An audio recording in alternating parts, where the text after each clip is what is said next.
are. Okay, hello everyone, and welcome to Coffee with Christina today, Thursday, 1 p.m. Eastern. Coffee with a Hajj personality, and I just want to do the intro for Christina instead of allowing her to introduce herself because um, she is actually um, one of my favorite people in this world, I will say. Um, so let me tell you a couple of things about Christina and what makes her so special. Um, Christina is a physical therapist. She has several very successful practices in Long Island. And I got to meet her, I would say, in the late 90s, probably, or 2000 something, as both Christina and I were clients of the same consulting firm that was Survival Strategies and Craig Ferreira. And that's how we met first. And I always admired her enthusiasm and admired the way she would think about the development of her business, and through the development of her business, always um, the willingness to help others with information. So I think it was 2014 or 2015, early 15 or late 14, where Christina decided to join the Hats franchise, and started doing with her team diagnostic testing in her office. And I will tell you two things. One, um, at this point, I call Christina the queen of marketing because she is doing amazing marketing work, and not just, and this is not just a title that has no legs to be supported.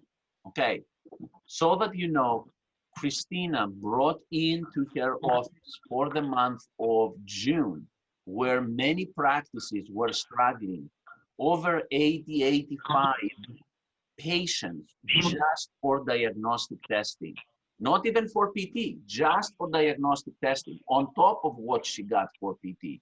And for the month of July, close to or over 100 patients just for diagnostic testing. So, you know, the title Queen of Marketing has something evidence to be backed with. But in addition to everything else, in addition to the respect that I have for Christina as a professional and as a businesswoman, I have tremendous respect for her as a person, because Christina is actually a humanitarian. While many of us, either working in our practices or sitting comfortably at our homes or at our desks, during the earthquake that took place in Haiti, Christina took her family and they went to Haiti to help the people of that country to uplift themselves and, and survive. Christina not only she helped offering physical therapy um, to those people and fundraised for those people, uh, not only during the period of time that the media cameras were there, but for years after that. She still does it, but also adopted an entire family from Haiti that she brought them here in the United States, and she made them part of her own family. Furthermore, Christina, living from the viewpoint that you don't only give people fish, you teach them how to fish. She started instructing people um, on how to perform physical therapy. She was instrumental in creating an actual physical therapy program in Haiti. And recently, with the collaboration of HADS, Christina started bringing individuals from Haiti to be trained on musculoskeletal ultrasound so that they can be able to perform these services for the people in need in the island. So I have the utmost respect for Christina. And yes, let's share a cup of coffee with her. So Christina, coffee with Christina. All right, so it is coffee with me. And Dimi, thank you so much for that introduction. Wow. Anyways, I appreciate everything that you do and the fact that you are basically creating the first, you're bringing musculoskeletal diagnostic ultrasound to Haiti. It's a country that just needs it so desperately, with so little, maybe one MRI, one CAT scan, and, rough terrain, lack of electricity. It is a game changer for Haiti. So I have to thank you so much for that. Anyways, it's a great intro, and it'll probably tie in. You'll understand a little bit about where I'm coming from with outcomes. So I imagine that each one of us basically has a unique and personal purpose for what they're trying to achieve. And you're probably really passionate about it, just like I am. And probably every single person on this call has a story for, behind why it's important to them, right? Am I right? Just raise your hand, right? So this is how I look at outcomes. I basically look at outcomes as a measure of how well you're achieving your purpose. I'll give you an example.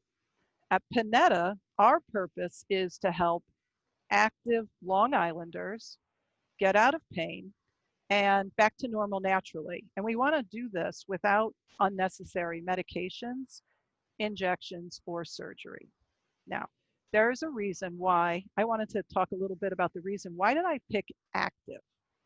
And the reason that I picked the word active is because I believe that it's active people who are the individuals that are actually servicing others. These are the people that they're out in the world, they're making a difference, and they're creating a better world. So that's why my team and I, that's what we're really passionate about. And that's what we want to do. We want to do everything that we can to support these active individuals.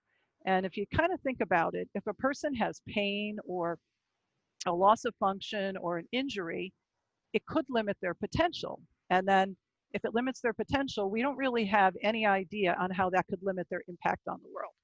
So in a way, it's actually our responsibility as physical therapists to understand what these active individuals are having trouble with and why it's important and how that's impacting their life and their ability to have an impact.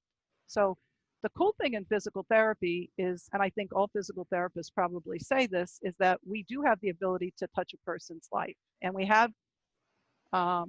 can help them to have that full ability. And like I said, you don't really know the impact that they'll have on the world. But I want you to just think of this. What if you did? Like for real? Like, I know it seems a little out there, but what if you knew the impact that you had, or the impact on the person, how your impact on the person would result in that person going forward? Like if you actually knew that by what you said or what you did, the person could go down this path or they could go down that path. And what if you knew that the outcome and how your own team, like your whole team, contributed to that outcome? What if you knew that that would determine which path the person would go down? And you always had that mindset. Like, think of this. It could be maybe the person would become an Olympic gold athlete, or maybe they would just love running track. Or I was thinking of like some other examples, like it doesn't have to be about like an Olympic gold athlete. It could be something like, what if you had a grandmother who dropped out of physical therapy during the pandemic, and then she ended up having unnecessary shoulder surgery, and she never regained the use of her shoulder. And then maybe during this time where there's like virtual learning, she couldn't help supervise her grandchildren. And what if you knew that it was inherently imperative that she be the one supervising them, because her impact on those children would determine whether one of those children had a huge impact on the world. Like maybe they became the first president, the first female president, or I know that's kind of political, but maybe they cured cancer, or it could be any impact. Just think of a huge impact, and just by that grandmother not being there, that child didn't have that future impact. So I kind of like, even as I was like looking at outcomes, I started thinking about that. Like, what if you approached every patient with that attitude every minute of the day? And what if every person on your team interacted with that same mindset? Like, what would it really be like? And I was thinking it would be pretty amazing. So that's the mindset that we're striving for. And you're going to meet my daughter a little later, but my daughter kind of calls it our secret sauce. So now you know our secrets. So with that, let's get down to business. Where does it start? Here's the truth. It starts with your, here's a great book, purpose. So if you align everything around your purpose and you help your team look at everything you say or do and ask just one question, like you can write this down. If you guys have a pencil, write this down. When in doubt, just ask this question. Is what I'm doing or saying contributing to that purpose, whatever that purpose is? So anytime, if you want to know, did I make the right decision or the wrong decision? Just ask that question. Is what I'm saying or doing contributing to that purpose? And you'll end up basically with the outcome that you're looking for. So step one in improving your outcomes, improving your plan of cares, is actually nailing your purpose.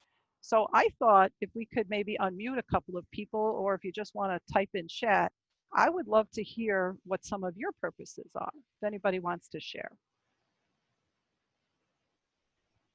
I can't see the chat, so you would actually have to tell me what they say. Anybody? Did you unmute them, James? Actually, everybody can, the way we have done it is that everybody can unmute themselves. Okay. If somebody has difficulty, let me ask someone. Scott, can you try to unmute yourself and tell me if it works? Yeah, and I was going to chime in anyway and help Christina out. I know when presenting, it's always, when it's crickets, it's not fun. So, hi, Christina. Hey, so share with me your purpose in your practice. So yeah, I've been thinking about this a lot, and I mean, I have a mission and a vision. Well, that's the same thing. Yeah. So our mission are happy, healthy patients. Okay. The vision I have is to become the pioneer and leader in integrating physical therapy diagnostics and treatment on the East End of Long Island. Very cool. Tell me why you're so passionate about having happy, healthy patients and then integrating the two. Integrating the two into what? The mission, the vision, or? Integrating diagnostics into your physical therapy practice. So, I mean, you know, I think in physical therapy, we're like the ugly stepchild. It seems like we're like fifth on the list of like preferred, like massage therapists, acupuncture, all this stuff. And it's like, you know, we haven't really advanced into the level that I think that even our Practice Act dictates us to do, right? So there's all this stuff we can do, but we choose to set up hot packs and put people on bikes, right? If you talk to the majority of people. So for me to bring in this technology and this really high skill level into the clinic, to be able to diagnose properly and then to treat properly, it just puts us at a whole nother level, and the level we should have been at for years, to be honest with you. So once I got into the ultrasound and EMGs, it's like my eyes were open, and I'm like, man, I can be the doctor. I don't just have doctor in front of my name and I'm sitting here doing, setting a person up on a bike. Like, I don't need to do that as a doctor, but the higher level stuff of diagnostics, it's like, then I can put the appropriate treatment in place. So I have become very passionate about that. And, it's out there. My staff knows it. Like, we're going to be the pioneer and the leader on the East End of Long Island for integrating PT diagnostics and treatment. I love it. And I've seen people being happy with that, because people are like, I can't believe you're doing this, Dr. Scott. I've known you for a while, and this is amazing. This is great. Look at this. It's like having an MRI machine, a live MRI machine, and all this other stuff. And then I'm making changes in the treatment plan so I can get them healthier. So it's like because of the diagnostics, they're getting a better diagnosis, they're happy, and they're getting healthier quicker. That's amazing. That's so good. And I can see it makes it so much easier to push everything forward, to push your purpose forward when you have that passion. Yeah, and my staff is impressed, right? So they're like, wow, this is cool. I bring them in, and because right now I'm the only one doing it in the office, but I bring him in and I'm like, look at this. We had a subluxing biceps the other day that we actually saw out, and then she cracked her shoulder and we saw it in the groove. Wow. Right. And then we saw the subscap tear that was causing it. So it was like, they were like, oh my gosh. And the patient was like, whoa, that's crazy. Like, look at that. It's out and it's in. The patient could see it. Mm-hmm. So it gets my staff on board. I'm seeing that. Mm-hmm. So excellent.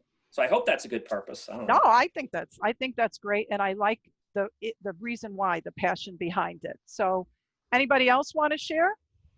I can. Who's that? It's Kelly. Okay. Yeah.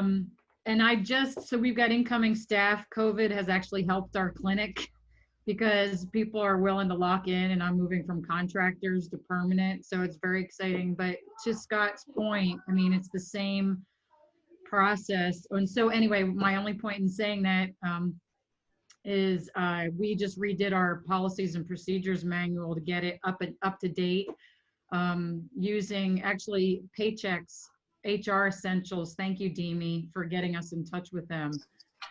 Really positive. So anyway, at risk of being long-winded, I'm going to say in my policies and procedures manual, I have this paragraph that says our basic purpose is as follows.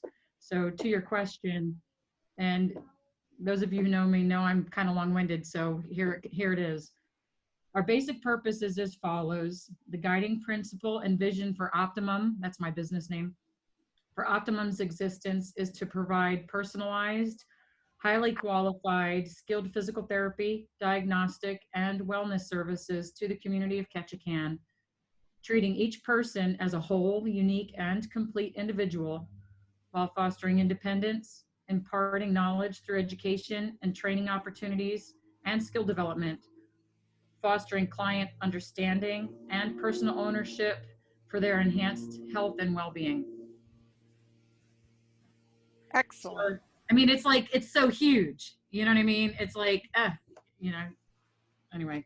I don't know. I haven't decided. I'm kind of like wondering if I need to pare that down or not, or just throw the whole kit and caboodle out there. I'm still, I'm actually sitting, the whole handbook's done, and this particular topic is something I want to get dialed in well so that I can build the team culture around that question that you just asked, Christina. So I can't be on long today, but I just wanted to share that. Thank you. I think it's great. Tell me why that's so important to you. I'm not one to settle for mediocrity. Mm-hmm. I think it's a cop-out. And to Scott's point, we really haven't set the bar high enough for ourselves in our profession. I mean, I have a bachelor's, and the best thing about going to doctorate level is the amount of ceiling that got lifted for us. It's just like, suppression has been removed, but the question is, are we going to grow into it? And I see it, and I don't necessarily need additional training to do that, because at this point in my career, it's like there for us. I don't know that DPTs get it, coming out of school today. I mean, I just don't know that they grasp where we've come from and what not only their opportunity is what their responsibility is to step into that at that level of education. Because I think they just see student loans and I'm going to have to work like a dog to take care of this. So I think we need to look at a higher purpose in order to have real meaning. And I mean, my whole career is kind of moved me in that way. I really don't like tell somebody to tell me that something can't be done. It just makes me work harder. So I think we're here to treat people, to your point, Christina. It's that same mindset. What is it that we're really trying to accomplish here is helping people to get to a place where they can help themselves and beyond. Mm-hmm. So I think one, I admire your, whoa, one, I admire your grit there, Kelly. And two, I think that I do believe our profession's going to get there, and it's going to get there with people like all of you that are on the call today, just leading the way. So I'm going to get. Can I Go ahead. offer a comment there, if you don't mind? Go ahead. So here is like a viewpoint. When we were developing our mission for the PT practice, right? It was rather long. It was like a couple of sentences. And then we thought that by putting in there all the specific elements that we wanted to include, it made people not remember it. So we got to simplify it to this. Our purpose is to help you change your life in a positive direction. Our purpose is to help you change your life in a positive direction. And we thought, okay, you know what? Let's look at this now. If this is the purpose, let's say, of the PT company, what does this do? It doesn't say,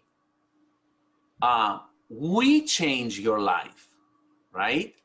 It says, we help you. So it makes the patient be causative over their lives, right?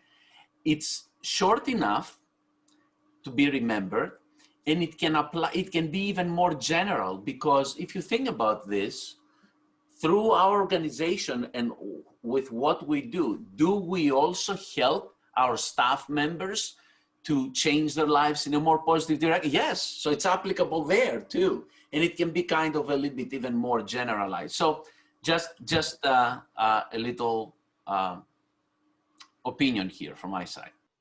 I love it. I love it. So I think that's great. So step one, right? We got to nail our purposes. Like, I love that you guys shared that. It is the most important step.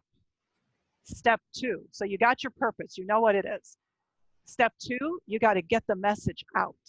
All right. So each one of us has a slightly different purpose, but ours is we want to help active Long Islanders in pain. So what do I know? There's so many of them. There's probably not enough physical therapists to help all these active Long Islanders that are in pain. And what do I know? They're suffering. They really are. And I know that these active people, their pain is impacting their potential. So that's why we want to help them, because for us, that's really important. The second thing with that statement is I want to help them get back to normal naturally. So I don't, I don't want them to have to take unnecessary medications, injections, and or even potentially have surgery, which they're trying to avoid. I know that there's so many people, we got this big opiate addiction, and people don't want to become addicted to painkillers, and they're really trying to avoid surgery. So by getting the message out that that's who we are, I'm attracting those kinds of people. They probably, I hear this time after time, they've been to a doctor, they've been prescribed medication, they have had lots of injections, and right now they really don't want to have surgery because they don't want to go into a hospital for sure. So my next step is I could have this great message, but I have to actually get the message out. Here's what I would say to everybody.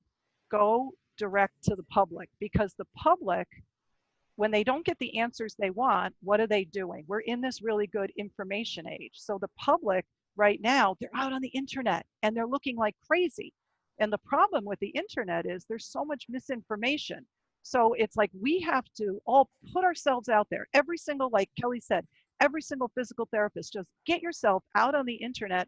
So when somebody's looking for, geez, I've got shoulder pain, what do I do? We have to cut through that ad that somebody spent, you know, $1 million or $1 billion on, that's saying, you know, take an Advil. We have to be there for them to find it. And the cool thing is almost every state actually has direct access. So we now can go direct to the public. Ways to do that, because everybody says is like, okay, how do I do that? So here's what I would say. There are groups out there that share the same purpose. I suggest getting help from professionals and connect with people that can help you connect with the people that you're trying to help. So the first group that I started working with was actually Chad Madden, and it was with Breakthrough. I think it's called Breakthrough Physical Therapy Marketing. And what he had is he has workshops that he like teaches you how to do. And basically we said, okay, well, which workshops align with the kind of practice that we have? And we started running these workshops, and that helped us to bring in people. And he has this big thought, like Kelly had said, is, you know, we're part of a movement. I'm proud of it. We're part of a movement to basically help people get better naturally, and trying to like make this big group of physical therapists. But we also do a lot of unique things, like Scott and Kelly, they both do diagnostic testing. We do diagnostic testing too.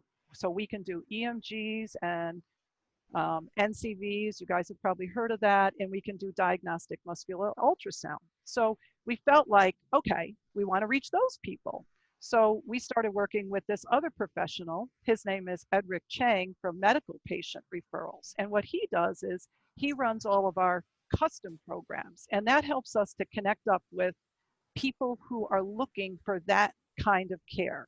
And what I liked about the work that I did with him was he took the time to like understand exactly who it was that we wanted to help, because probably maybe I want to help somebody that's a little bit different than Scott or Bill, or, you know. And he also took the time to look at like, well, why is that important?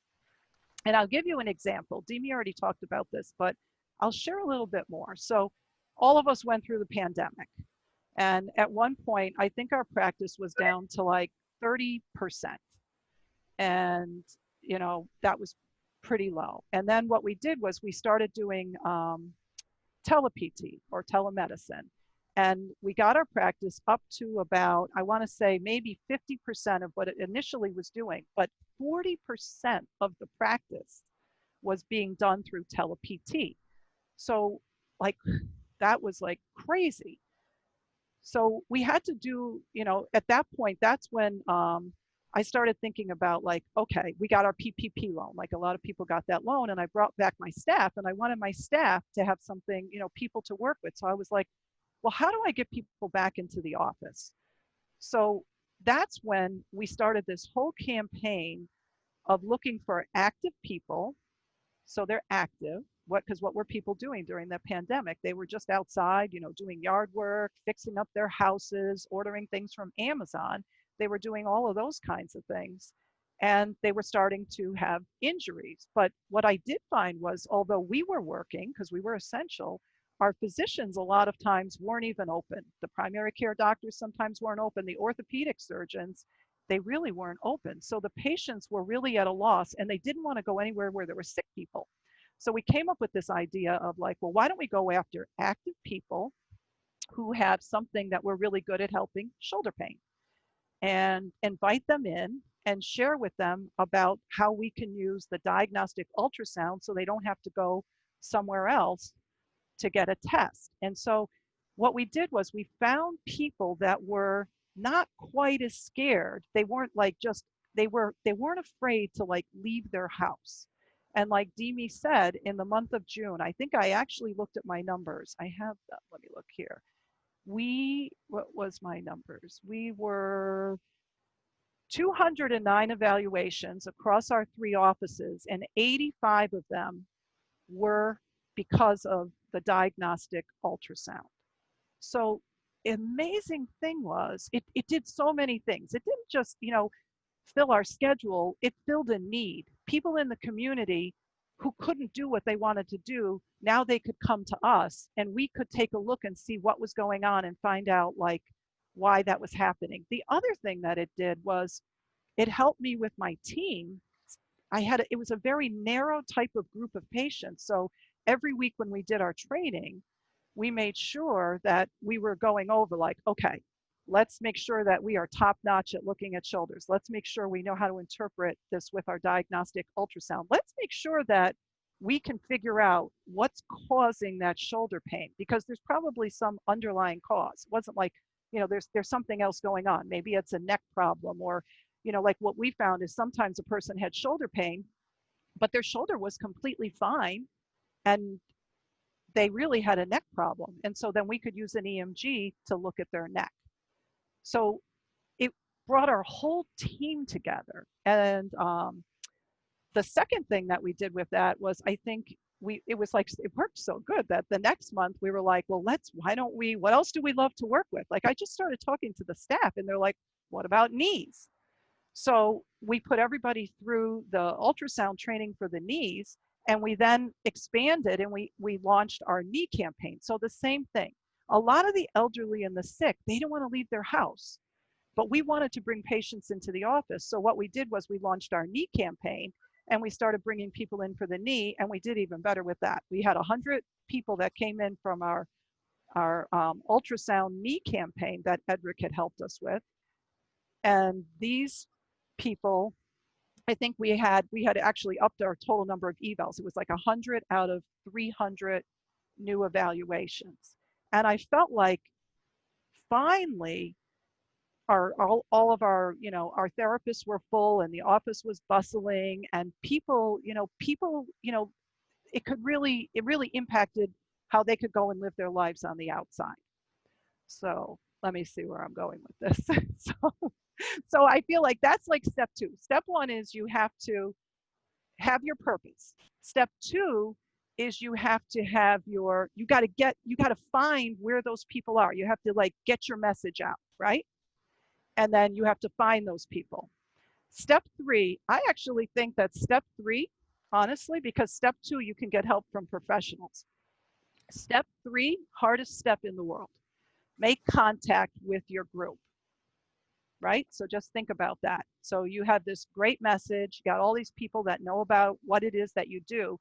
Now you have to actually make contact with these people. Who makes contact with the people? A lot of times it's not the physical therapist, it's somebody else on your staff. And what I think is that most people underestimate the effort and the value of doing this well. The person that's making contact with our people when they're coming direct from the public, they have to be persistent. They have to share the purpose and the core values. So they have to have that mindset. So I always think back to what I said earlier, like if you knew that the person that you don't know, that's just calling in and saying, hey, I saw your coupon, I saw this thing about this diagnostic test where you can see in my shoulder, or my knee, I saw that, tell me a little bit about that. If that person doesn't really understand how important, like if they really knew how the impact that our treatment would have, you wouldn't ever get any of that like pushback from your staff when you say, hey, I called them. Okay, you called them. They didn't call you back. I texted them. Okay, they didn't text you back. If they knew that it was going to be like this incredible impact on that person's life, if that person came in, they would be more persistent at getting that patient to come through the door. They wouldn't feel like it was that weird to call them once or twice or 3 times or 4 times or email them or text them. So I feel like we as the owners in our practices, if we can go over that mindset more with our staff and help them to really understand just how important what they're doing and the difference that it can make if they can get that patient, because the patient doesn't know us, they're skeptical. So if they can help get that patient to feel comfortable to come in, it can help them be a lot more persistent. And I wanted to give you 2 tips for that person, whether it's you or somebody else that's calling, making contact with the person. We always ask the question, what's going on? I have shoulder pain. Oh, tell me about your shoulder pain. Those are, I think everybody asks those questions. I add like 2 more questions, and I think these are the important 2. So write these down. One of them is, how is it affecting your life? So you get them to like talk about like, if they have knee pain, why the knee pain is affecting their life. Get them to really look at that so that they can see how their life is being negatively impacted. And then ask them, why is that important to them? Why would it be important to not have that? If they didn't have that knee pain, or if they didn't have that shoulder problem, what would they be doing? So that you're getting them to look at like, wow, like, well, what would I be doing? And what I find is that people, just like when I asked you guys, like, what's your purpose? And then, when I asked you that question, why is it important to you? It was so personal. Like Scott's answer was different than Kelly's, and Demi's answer was different also. And you could hear like when you ask that question, people get like, they're sharing with you, and they get so like enthusiastic about that it's never a problem to get the person to continue talking. And I feel like if you approach your first contact with the person, and the person making that call is willing to care that much and is curious, like they just have to be like a curious person and want to know those answers, that patient will have a better chance of showing up because they've shared something. They want that. So they're much more enthusiastic. So the answer is that the better the person is at asking these questions and getting those answers, the better chance you have of them showing up. Some cool things that we were able to do through this pandemic, and I'll just share a few little things with you, is people answer social media ads at crazy, like they do it at like, like it's surprising. I get like little dings on my phone because I'm like a little neurotic. I want to know everything that's going on in the company. So 2 a.m. in the morning, 3 a.m., 7 a.m., I'll see like somebody's going like, yep, I want that, I want that. So it's like, okay, it always seemed like people weren't always responding during normal business hours. So I was really lucky. I have a son that does IT, and he has this other little company called Point VoIP. And basically he was able to use like modern technology to set it up that we basically, all my staff on their cell phones, they have the office. And we created all these like different like internal lines. So like our rule is anybody that is a new patient or calling in, we want that call answered in 30 seconds. So we have during normal hours someone assigned to that, but what we did was we still have a live person even outside of the hours. And we've actually found, we started tracking this, that once we put in this new system, we have 10 more, 10, not one. Like we were missing on average 10 calls because those would have been the people that they called and they hung up. So putting attention on just having someone take those calls. Things that we've done is, like if there's lunch hour at 1 o'clock in one office, we make sure that we have somebody that's covering those calls in the other office. And, sometimes anyone that has that phone, if they see that, they try to pick it up. And then we even ended up adding an answering service so that there's always a live person that grabs that call. All right, so that's like step 1, know your purpose. Step 2, get your message out, right? Step 3, make sure you connect with the person. And that leads us to step 4. And it's, what I thought was like, what's crazy is this is where the physical therapist gets involved. So there's actually these 3 big steps. And then finally, we got the physical therapist. So somebody else has kind of paved the way for the physical therapist. So now the patient has arrived and the patient's here for the evaluation. I wanted to go over, I kind of when I look at the evaluation, I divide it up into like 4 parts. So you have the interview part, and even though somebody has already asked, tell me about your shoulder pain, tell me what you can and can't do, I want the therapist to relook at that. So, they're going to ask those same questions. How is it affecting your life? What impact is it having? And the big question is, why is it important to you? And I always find in the beginning, like when we have new staff or a new grad, when they come in, they don't teach that in physical therapy school.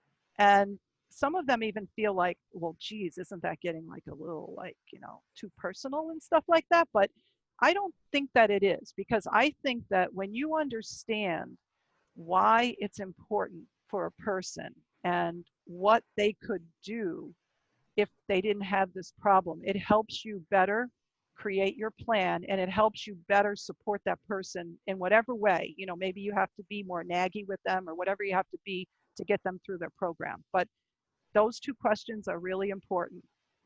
The second part of the evaluation is the actual physical exam.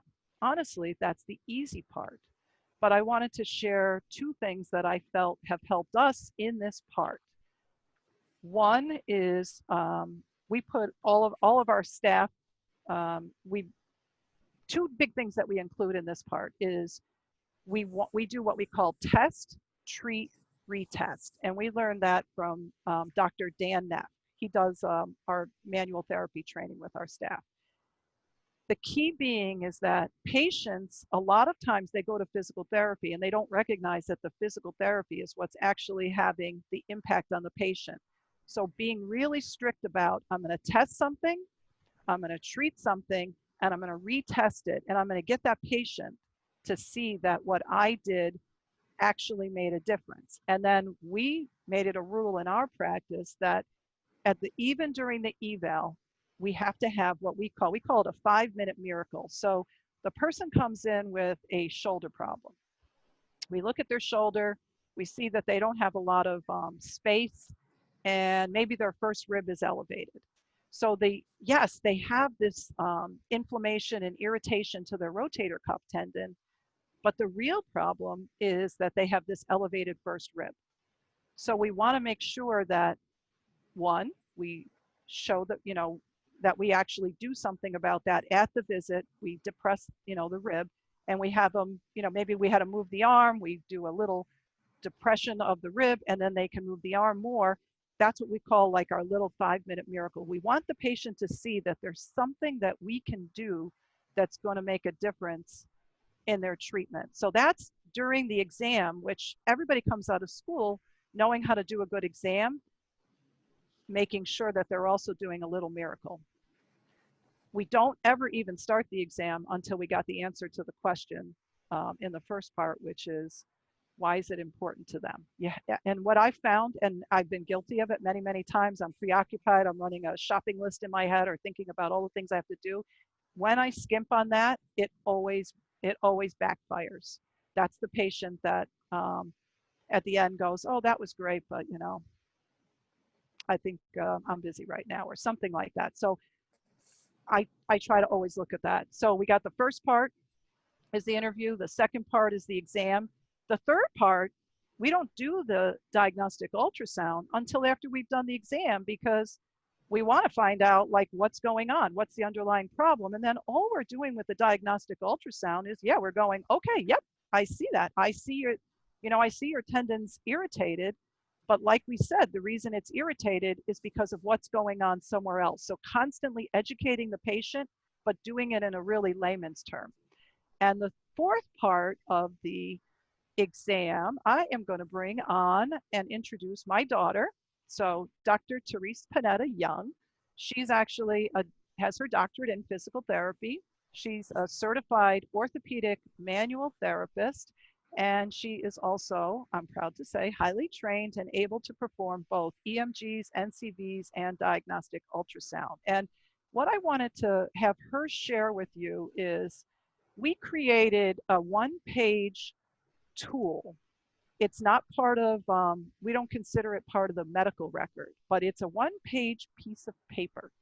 that we use during the eval, and then we always have it with us when we're working with the patient. And I wanted her to go over from her viewpoint, since she teaches a lot of this, how the staff use this tool in their evaluation. So I'm going to turn it over and drink a little coffee. All right, hey guys, so I'm going to try to make it quick and concise. So as my mom mentioned, the workshops and the promotion are going to drive in the patient, but having a standardized eval is how we're going to bring the patient to understanding that, yes, we are able to figure out exactly what's going on with their problem, and also that we are going to be 99% of the time the solution to their problem, okay? So how we go over the results of their physical exam and the diagnostic test is usually something educational, like a quick drawing and just saying, hey, you know, I'm going to switch body parts up since she did a lot on the shoulder. Say, hey, you know what? I know you have knee pain. I see what your injury is. I see your meniscus is maybe partially torn or irritated, whatever you want to say. And then you also want to say, but that's not necessarily the only reason why you have pain. And we want to educate them as to that there's underlying issues that can make a meniscus have more pain or less pain. So we're going to say your knee should really only have, you know, a hinge, a bend, and a straighten, but other joints in your body, such as your hip, your back, or your ankle, they are supposed to have a lot more movement. They're supposed to twist and rotate. Unfortunately, if your hip is tight, then it can actually cause some torsion and twisting down at the knee. And so we're going to do a quick education to the patient, and then we're going to go over this paper. I don't think you guys will be able to see it, but I'll just tell you the key points. So first is we're going to go over the primary complaint, and then we're going to get them to give us a number for the pain and ask them what activity makes their pain the worst. So for this patient that I'm looking at, they said stairs and walking made the knee pain worse. And then we're going to go over maybe 1 or 2, 3 of their main problems. So we're going to want to dig deep and find out, okay, I know you said a problem with stairs and walking, but why is that important to you? For this patient, I'm going to say they wanted to be able to walk their grandkids with the stroller outside and put them out for a nap and get some exercise. And also, they said that the stairs was really important because their bedroom was upstairs and their home office was upstairs, but the kitchen and everything else is obviously downstairs. And, you know, the emotional connection that I got for them was that they really didn't want to have to sell their house. That was something that was overwhelming. They had a lot of emotional connection to their house, and they wanted to stay there as long as possible. So getting that extra, you know, emotional connection was really important. So we go over what's called progressive goals. So we just say, you know what, this is where you're at right now. You don't have full mobility of your knee. You can't bend it and fully bend and straighten it. And then we said, you can't, you know, do things like walk outside. So we break it down into 4 parts. We say, if you're 25% better, you're going to have full range of motion. And we're going to say that's going to take you about 5 visits. If you're 50% better, you're going to be able to stand on one leg. And we say, it's really important for you to be able to stand on one leg because that's actually a part of standing and walking.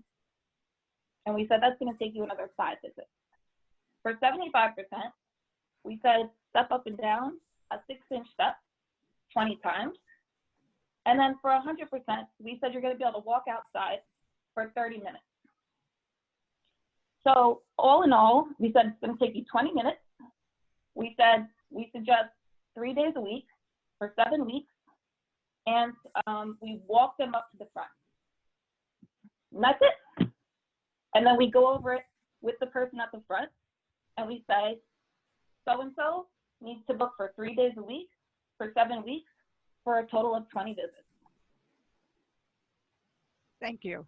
So all those steps are really, really important. And one of the reasons why the progressive goals are really important is because one of the most common questions that it's the patient care coordinator or your front desk person. The patient comes up and they're like, how many more visits do I have? Or how many more times do I need to come into therapy? So they're asking a non-physical therapist, like how much more? And they used to just get answers like, well, your authorization runs out in 7 visits. Authorization has nothing to do with what the patient needs to get better. That's our job as therapists to write what we need to write so that we can get that authorization. So what we found is we keep these, the plan of care, it gets given to the patient. We try to always have them pre-book their appointments at that visit with the therapist standing there in case there's like an issue. They at least start booking them and then they, say goodbye. But we keep that piece of paper with them every single visit. So when they walk in and they say to the front, how many more visits? We've trained the front. This has been like such a game changer. They say, hey, well, what can you do? Can you stand on one leg yet? And if they say yes, they say, wow, congratulations, you're halfway through your program. According to this, you're going to need 10 more visits. Let's make sure you booked for those visits. And that's where the frequency, we make a big deal about, this is our estimate. And if you stick with the estimate and you do everything, we're pretty certain it's going to be here. But say we're doing their progress report at the 50%, maybe they get there quicker, or maybe that takes them a little longer. It's just a great sheet of paper, not part of their medical record, all written in layman's terms. The other thing that we do with our patients is we track with all of our new grads. When they start with us, we'll have them, we call it the first 100 eval log, and we have them track the first eval that they do. And then every time a person finishes their program or we inactivate them, we track, did they complete, where were they progressively, 25, 50, 75, or 100? Because we're trying to look at, in the beginning, new grads, it's hard for them. They're like, I don't know how many visits it's going to take for me to get to the point that, I can stand on one leg. So I think there's a learning process with that. All righty. Yes. Chris, what's the name of that report you do again? The 100 eval? Oh, we just call it 100 eval log. Yeah, I think that's absolutely insanely brilliant. I never did anything like that. It's such a cool way of getting people on post or, trained up in their position. Anyway, I think that's a phenomenal way of tracking their progression. Thanks. And what I do is Teresa is the director, she'll meet with the new grad every single week. They just look at every eval, where's everybody? It's just an easy thing. And anytime we get someone drops out, what we do is we pull the plan of care and we go, where did they drop out? What happened? The other thing we do is, because we do clinical training every week, we always have a little time. If it's hard in the beginning to come up. It's not that easy for new grads always to come up with these layman's goals. So we'll say, hey, this is where they want to be. What kind of goals? Because usually what the new therapists will do is they'll have they'll write clinical goals. They'll write things like negative empty can test, or they'll be too clinical instead of layman goals. So we'll and to add to that, a lot of people will tend to drop off at the 50% area because they are starting to feel a lot better. Inflammation's going down, pain is going down. So the goals that I mentioned, we don't try to focus necessarily on just pain, but we do kind of even say during the eval or within the first couple of visits, it's expected that you're going to start to feel better, but that's really only halfway through. So we want to make sure that we know that they're feeling better and make sure that they don't drop out just because they are feeling better. Right. So I heard last week, Nathan shared, right? It was Nathan last week. He shared the statistic for what % of physical therapy patients complete their plan of care. And he said that according to WebPT, it was 10%.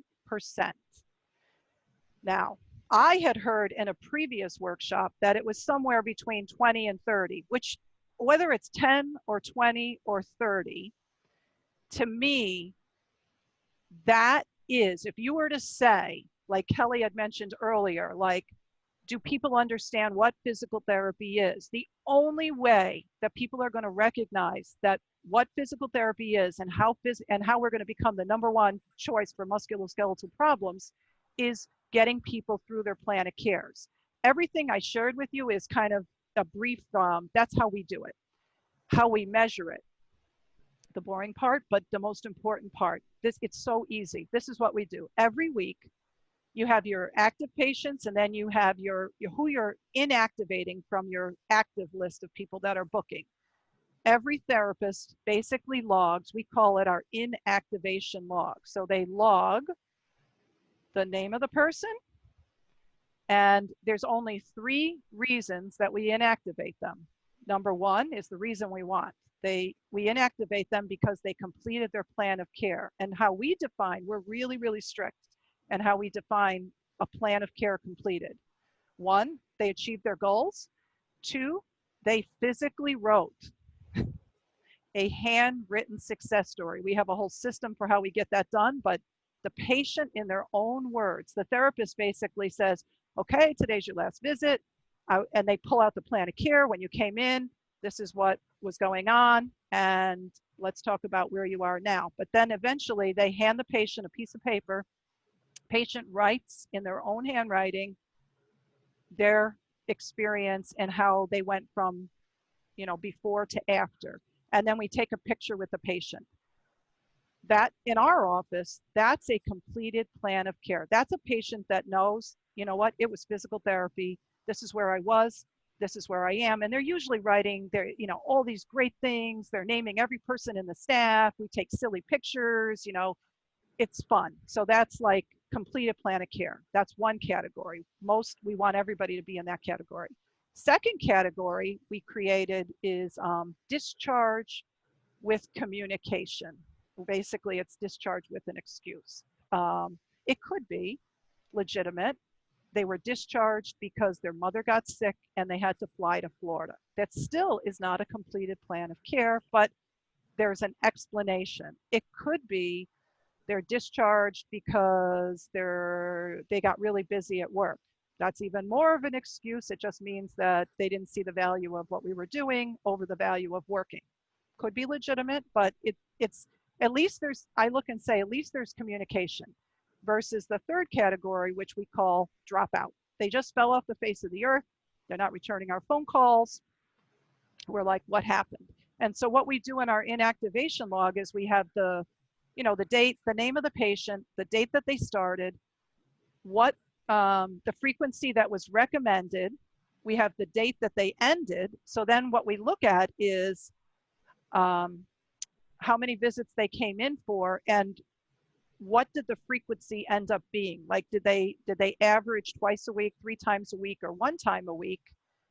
And how many weeks did that happen? And then we just check off at what phase, 25%, 50%, 75% completed program. And the basic way, we just keep tracking it. We start in January, and then it's a cumulative stat. So we just keep adding to that.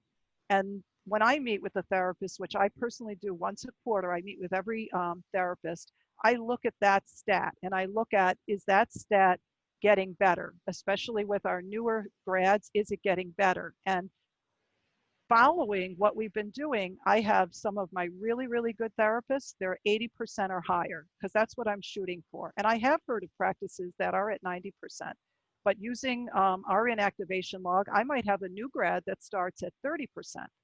So I look at that and say, you know what, outcomes really matter. They matter for 3 reasons. They matter for a practical reason, in that if I have a new grad and only 30% of the patients are making it to a completed plan of care, not only do we have people that aren't achieving their goals, but from a practical standpoint, that person needs a whole lot more new patients. And there's a cost involved in driving in new patients. But I at least need to know, like, okay, they need 10 new patients a week versus my seasoned therapist that's, got 90% of his patients that are completing their plans. He maybe only needs 5 new patients. So from a practical standpoint, it's really important. The second reason is kind of goes back to the Kelly standpoint.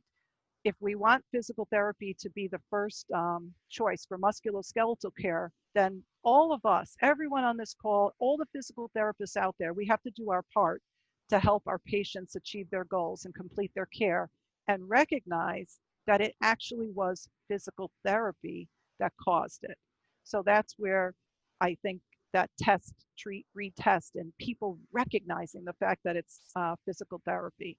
And then the third reason, and personally for me, it's really the most important reason for why an outcome matters. It's because for me and our staff, our belief is that active people make the difference in our world.